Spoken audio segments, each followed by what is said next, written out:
તેલંગાણાના સંગારેડ્ડી જિલ્લામાં દવા ફેક્ટરીમાં થયેલા વિસ્ફોટમાં મૃત્યુઆંક વધીને 34 થયો છે. ફેક્ટરીમાંથી 31 મૃતદેહ મળી આવ્યા છે. તે જ સમયે 3 લોકોના હોસ્પિટલમાં મૃત્યુ થયા છે. 30 થી વધુ લોકો ઘાયલ થયા છે. ત્યારે સંગારેડ્ડીના એસપી પરિતોષ પંકજે આ માહિતી આપી છે.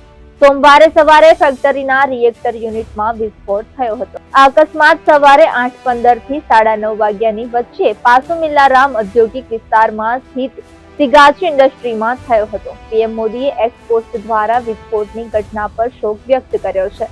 તેમણે પીએમ રાષ્ટ્રીય રાહત ભંડોળમાંથી મૃતકોના પરિવારજનોને 2 લાખ અને ઘાયલોને 50,000ની સહાયની જાહેરાત કરી છે.